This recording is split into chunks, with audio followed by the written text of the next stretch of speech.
second that cold martini splashed across my face, I knew my $2 million lottery win wasn't a blessing. It was a curse. My son Michael had just announced his and his wife's nearly $900,000 debt, and in their eyes, I'd committed the cardinal sin.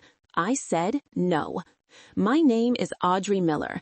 I'm a 72-year-old retired history teacher living out here in Naperville, Illinois. They thought a lonely old woman thrilled to finally have her children's attention again would be an easy mark. So settle in and listen to my story, the story of how I used our family's own legacy to teach them the lesson of a lifetime. My story starts here, in this house in Naperville, Illinois. Every corner of it holds the scent of memories, the smell of the old history books I taught from for 40 years, and above all, the presence of John, my late husband. It's been 5 years since he passed, but it feels like he's still here somewhere, in the creak of the oak floorboards, in the slant of afternoon sun through the window frame he built with his own 2 hands. My life is peaceful, perhaps a little too peaceful, the kind of peace that tips over into loneliness. Michael, our only son, is another world, a world of hurried phone calls and busy promises. That afternoon was no exception. I picked up the phone to call and see if his family could come over for dinner. It had been so long since we'd all sat down for a meal together. Michael? Hey, Mom. His voice came through the line, mixed with the noise of traffic and other conversations. I'm on my way to a meeting. I'm slammed. Can I call you back? Click. The line went dead. The call ended before I could even ask my question. I put the receiver down, the long dial tone seeming to mock my anticipation. I sighed, looking out at the garden as it settled into autumn. That was our relationship these days. I was a pit stop on his busy highway, an item on his to-do list he'd check off with a call you later. That evening, while I was half watching the news, I casually pulled the lottery ticket I'd bought last week from my wallet. It was just a harmless habit, a $2 sliver of hope. I squinted, comparing the numbers on the screen with the ones on that flimsy piece of paper. The first line, no match. The second, no match there either. I smiled, about to crumple it up. But then, on the very last line, my heart just about stopped. The first number, a match. The second, a match. The third, fourth, fifth, they all matched. Even the Powerball. My hand started to tremble. It couldn't be. I rubbed my eyes and leaned closer to the TV screen. The numbers were still there, stubbornly, an undeniable fact. $2 million, a fortune. The first feeling wasn't joy, but a surreal sense of being overwhelmed. Me, Audrey Miller, a retired history teacher who'd lived her whole life on a salary and careful savings, was suddenly a millionaire. After a few minutes of sitting in stunned silence, I shakily picked up the phone. The first person, the only person I thought of, was Michael. I dialed his number, my heart pounding against my ribs. Hello? His voice still sounded impatient. Michael, I tried to keep my voice from breaking. It's Mom. Mom? What's wrong? Are you okay? I took a deep breath. I just won the lottery, son. A pause.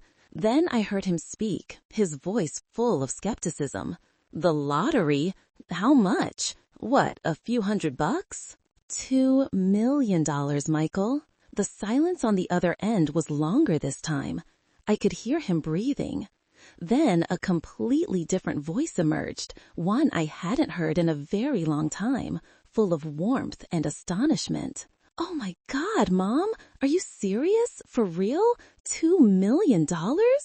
I started to cry, not for the money, but for the genuine excitement in my son's voice. It's real, son. I still can't believe it myself. That's amazing. This is just amazing. I heard Lindsay, his wife, shout in the background. Michael, give me the phone. Mom, congratulations. I barely slept that night. Not because of the money, but because of a newfound hope. Maybe this was the miracle our family needed. Maybe money, the one thing I'd never cared much for, could buy back the closeness we'd lost. And I was right, at least for the first few days. My life changed overnight. The phone, usually silent, now rang constantly. Michael called me every day, sometimes 2 or 3 times. His voice was no longer rushed. He asked if I was sleeping well, what I'd eaten, if I needed him to come over and help with the garden. Lindsay, too, my stylish daughter-in-law, who usually treated me like a piece of old furniture in her husband's life, was suddenly as sweet as honey. "Mom, I saw the most beautiful tea set, and I just thought you'd love it. Let us take you out to dinner this weekend, okay? You're not to lift a finger. Just let us take care of you." I soaked in the sudden attention. A mother's old heart, hungry for affection, was ready to push aside any doubt. I told myself I was being too suspicious, that maybe this good news had truly made them realize the value of family. I happily told them my plans: fix the roof, replace my old car, and maybe, just maybe, take that trip through the English countryside that John and I had always dreamed of. "That's wonderful, Mom," Michael said, "but first we have to celebrate. A big party, just the family." "Yes, Mom," Lindsay chimed in quickly, "and I know the perfect place. We'll celebrate your future right at the heart of our family, Miller's Table." Miller's Table. It was the only legacy John had left for Michael, his life's work, his pride and joy. A small restaurant specializing in traditional American food, a place that used to be so warm and always bustling. Lindsay's suggestion sounded so thoughtful, so right. I nodded in agreement, my heart overflowing with happiness. That Saturday night, I put on my best dress and the pearl necklace John had given me for our 25th anniversary. I drove to the restaurant, feeling as giddy as if I were going on a date. But as I turned into the parking lot, a sense of unease crept over me. The lot was nearly empty. I stepped inside. The restaurant was still elegant, with its white-clothed tables and flickering candlelight, but it was strangely cold and silent. Besides our table, which was set in the best corner, there were only 2 other couples tucked away in the shadows. A young, tired-looking waiter rushed over to greet me. The air didn't smell of delicious food and happy chatter like I remembered, but of silence and something like polished desperation. Michael and Lindsay were already there, beaming. "Mom, you look beautiful." Michael hugged me, a hug that felt a little too tight, a little unnatural. "Have a seat, Mom," Lindsay said, pulling out my chair, a gesture she had never once made before. Dinner began. They talked and laughed nonstop. They spoke of grand plans for the restaurant, of their vision for growth, of turning it into the top dining destination in Naperville. But I could tell something was off. The way their eyes would occasionally dart towards each other. The way Lindsay's smile seemed a bit stiff. The way Michael's hand on the table would clench from time to time. They didn't seem like people celebrating. They seemed like actors trying to get through their lines before the curtain fell. And then, as dessert was served, the curtain was finally pulled back. Michael cleared his throat and set down his fork. The joyful expression on his face vanished, replaced by a carefully calculated seriousness. "Mom," he began, "there's something important we need to talk to you about." I fell silent, folding my hands in my lap, my intuition screaming that a storm was about to break. "As you can see," he continued, glancing around the empty restaurant, "business has been a little difficult lately. It's just temporary, of course. Lindsay and I have a huge plan to turn this place around." Lindsay picked up the thread, her voice coated in honey. "But to make that plan happen, we need some capital. And given the current situation..." She let the sentence hang, her eyes looking at me with pointed meaning. My heart started to beat faster. I felt like I was being backed into a corner. "What are you trying to say?" I asked, my voice calmer than I felt. Michael took a deep breath. "The restaurant is in debt, Mom, a pretty big debt." "How big?" He hesitated, looking to Lindsay for support. She was the one who said the number, a figure as cold and cruel as a knife's edge. About $900,000. $900,000. The number hung in the air between us, sucking all the warmth, all the fake joy out of the dinner. I was stunned. Suddenly, everything became crystal clear. The phone calls, the sudden concern, this dinner. It was all an elaborate performance. I wasn't their beloved mother. I was a freshly loaded ATM. "And you want me to pay it?" I said. It wasn't a question, but a statement. "This isn't about asking for money, Mom," Michael said quickly, his tone shifting from pleading to a shameless demand. "This is about your responsibility to protect Dad's legacy. This lottery money, it couldn't have come at a better time. It's like fate. It's meant to save our family." "Your father's legacy?" I repeated, my voice beginning to tremble with anger and hurt. "Michael, your father built this place with hard work, with every penny he saved. He never owed anyone a dime. He would never have managed things so irresponsibly. He's only been gone 5 years, and you've run his legacy, the legacy he trusted you with, into the ground with nearly $1 million in debt.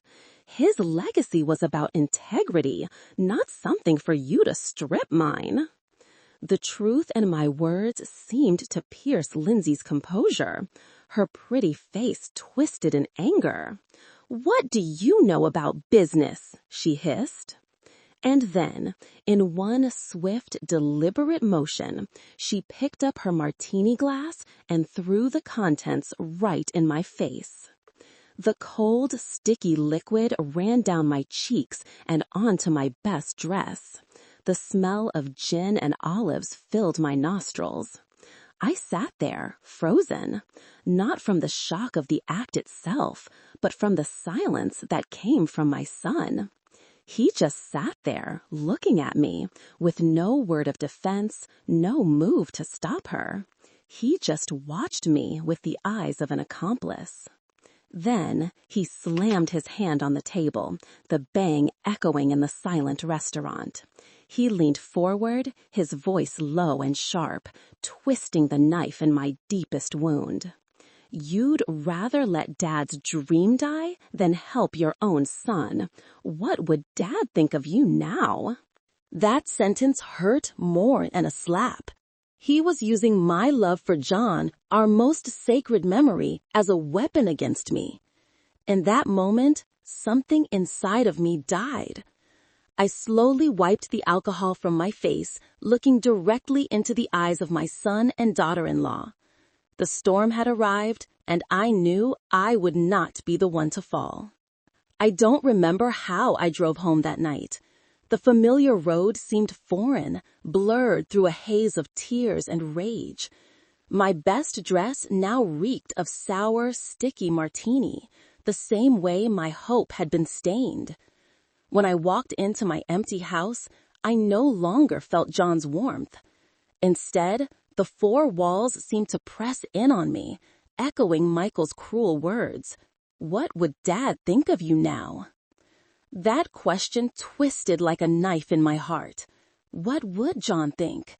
John, the honest, hard-working man who always said, "Your good name is the one asset no one can take from you."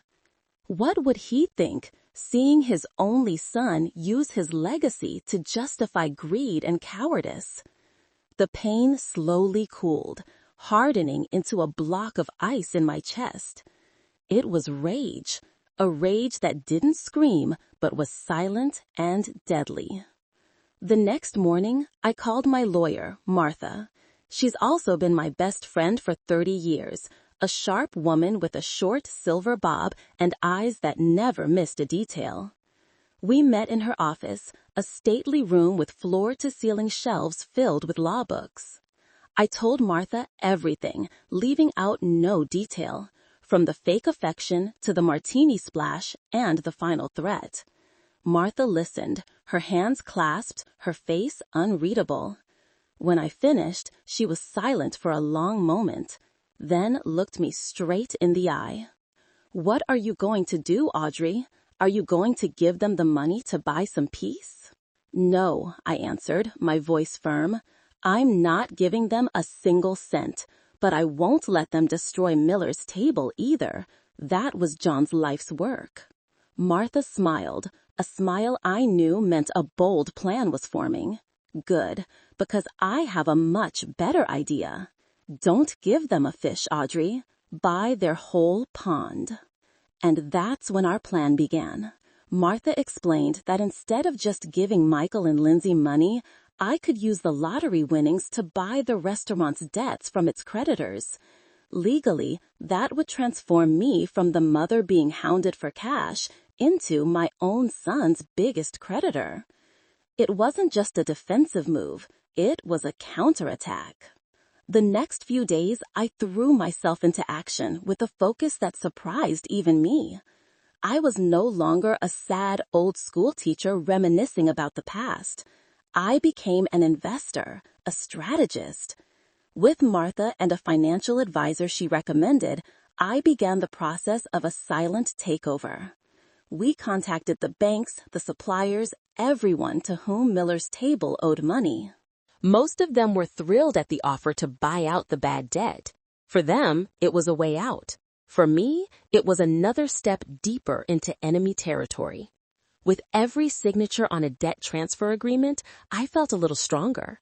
I was building a fortress around John's legacy, and soon I would hold all the keys.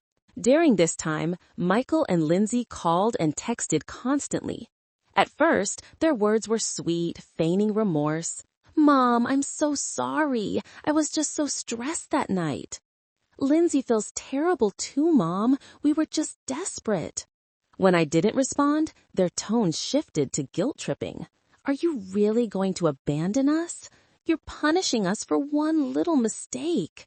Finally, it turned to anger.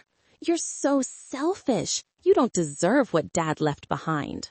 I read every message, listened to every voicemail, but I never once replied. My silence, I knew, was unnerving them more than any argument could. They didn't know what I was doing, and that uncertainty was eating them alive. About 3 weeks later, it was done. I, Audrey Miller, was officially the largest creditor of Miller's Table, LLC, holding over 90% of its total debt. The next step, on Martha's advice, was to enforce my creditors' rights, demand full access to the company's accounting books. This was when I would find out how a small restaurant could possibly rack up such a colossal debt. One Friday afternoon, Martha and I sat in her conference room. In front of us were boxes of files filled with 5 years' worth of invoices, bank statements, and financial reports from Miller's Table. The young accountant we'd hired flipped through the pages, his expression growing more and more serious. At first, things looked normal for a struggling business. Rising supply costs, declining revenue, mounting loans. But then we started to notice the anomalies. "Mrs. Miller," the accountant said, pushing a stack of receipts toward me, "this is for market research expenses, $15,000. I looked at the invoice. It was for a 1-week trip to Paris, France, including business class airfare and a 5-star hotel. Market research for a traditional American diner in Naperville? Martha raised an eyebrow. The deeper we dug, the more horrifying truths we unearthed. There were receipts from high-end fashion boutiques in New York filed under employee uniform costs. There were payments to a luxury resort in the Caribbean disguised as a team building seminar. And there were large, regular cash withdrawals month after month with no receipts at all. This wasn't mismanagement. This was systematic embezzlement. Michael and Lindsay hadn't been trying to save the restaurant.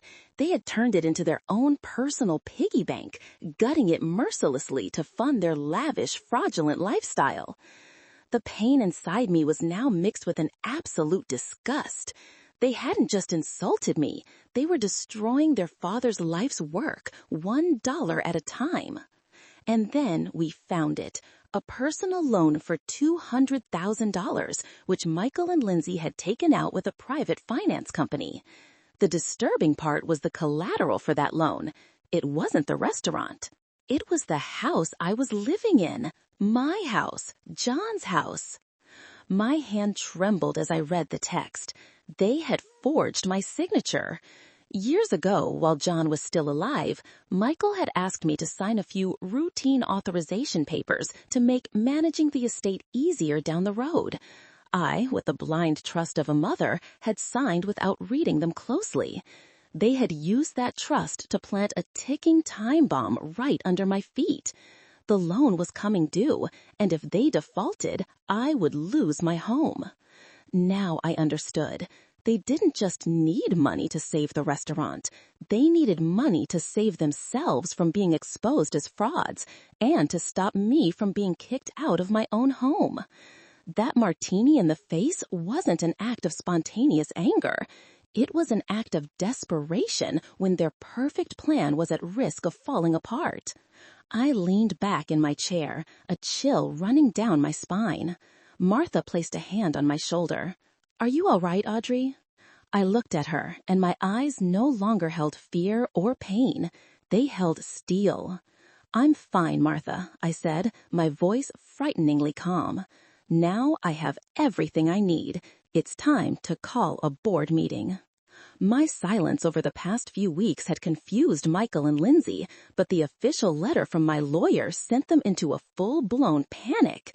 The letter was short, cold, and devoid of any sentiment. At the request of the majority shareholder, an extraordinary board meeting of Miller's Table, LLC, will be held at 10 a.m. on Friday, November 18th at the restaurant. Your attendance is mandatory. Majority shareholder? They didn't understand. They must have thought it was a mistake. My phone started ringing off the hook, but this time I was ready. I answered. "Mom, what the hell is this?" Michael's voice was a mix of anger and bewilderment. "What majority shareholder? What are you doing?" "Come to the meeting, Michael," I replied, my voice even. "All of your questions will be answered there." "You can't do this. You're destroying the family." "No, son," I said, and for the first time, I let the ice in my heart seep into my voice. I'm saving what's left of it. On Friday, I arrived at the restaurant 15 minutes early. I wasn't the old-school teacher coming for a celebration. I was a woman coming to take back what was hers. I wore a perfectly tailored navy blue suit, my silver hair in a neat bun, and my pearl necklace like a piece of armor.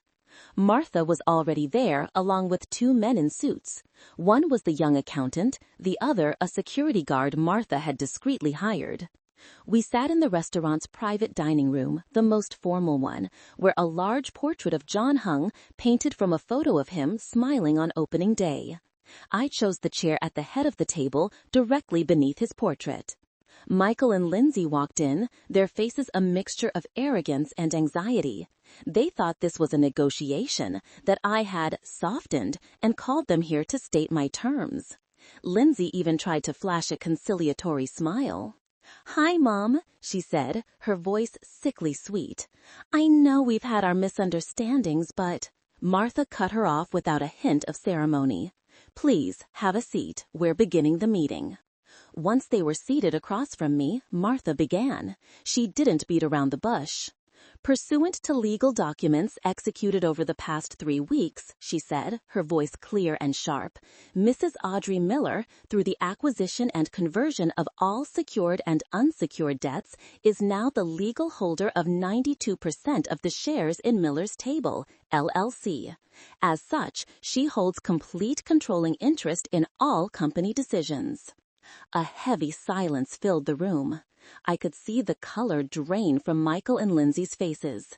They looked at each other, then at me, the confusion in their eyes turning to unconcealed fear. Michael stammered, What? You bought the debts?" "Yes," I said, my voice steady, without a ripple. "I bought all of them."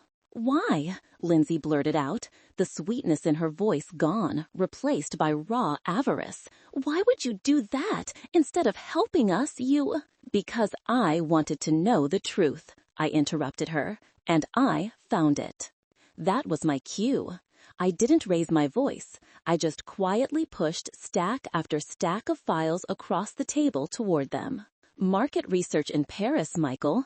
Did your father ever go to Paris to learn how to make pot roast? A $5,000 handbag from the employee uniform budget, Lindsay.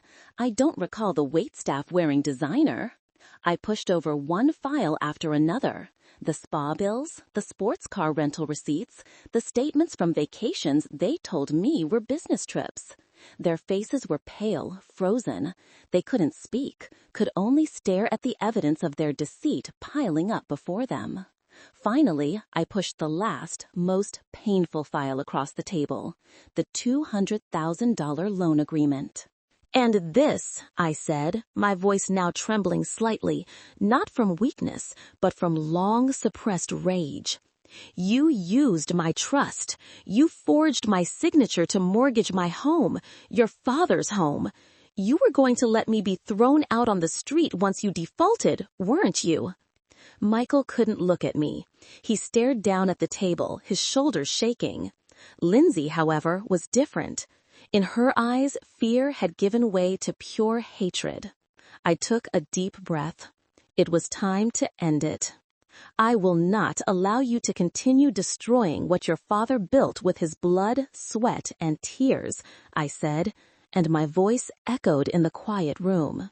I looked at Martha. She understood. As per the company bylaws, the majority shareholder has the right to propose and vote on matters of senior personnel, Martha declared. Mrs. Audrey Miller, the floor is yours. I stood up, feeling John's gaze from the portrait at my back. As the majority shareholder, I vote, I said, emphasizing every word, to remove Michael Miller as Chief Executive Officer and Lindsay Miller as Chief Financial Officer. The decision is effective immediately. You can't do this, Lindsay screamed, jumping from her chair. I can, and I have, I replied. At that moment, the security guard Martha had arranged for stepped politely into the room. He stood beside the table, a silent but powerful presence. Mom, Michael finally looked up, his eyes red. Mom, please. It's too late, Michael, I said, and a wave of sadness for the son I had lost washed over me. But it wasn't enough to shake my resolve. You have 15 minutes to collect your personal belongings and leave these premises. Never come back. They were too shocked to resist. They were escorted from the room like criminals. I sat back down, watching their retreating figures, and for the first time in weeks, I felt a deep, bone-weary exhaustion. The battle was over. But my work was not. I hadn't fired Michael and Lindsay just to let the restaurant fail. I was ready to resurrect it. That very afternoon, I met with a new management team Martha had helped me find, a seasoned restaurant manager and a passionate young chef. The following months were a whirlwind of change. We renovated the interior, refreshed the menu, keeping John's classic dishes but adding modern touches. I spent most of my time there, not as an owner, but as the soul of the place. I greeted customers, told them stories about John, about the restaurant's history. Slowly, little by little, the warmth and life returned. Customers started coming back, first out of curiosity, then for the good food and genuine atmosphere. Miller's Table was reborn from the ashes. Michael and Lindsay lost everything. They were forced to sell their luxury home to pay their personal debts.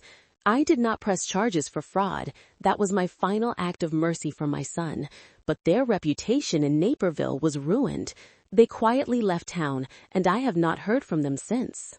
One spring evening, about 6 months after that fateful meeting, I was sitting alone at John's favorite table in a packed restaurant.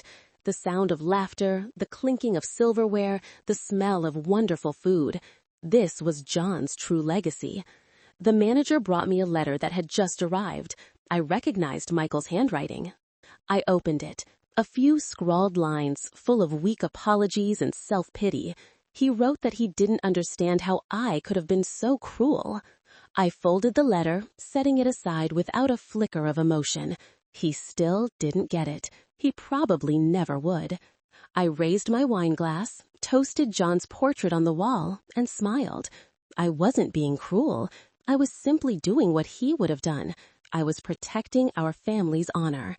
I hadn't just saved my money. I had reclaimed, cleansed, and grown his legacy in a way that would have made him proudest. I had proven that true strength doesn't lie in the money you have, but in wisdom, determination, and a love that will never allow deceit to win. And finally, after a long battle, I had found my peace, right here at Miller's table.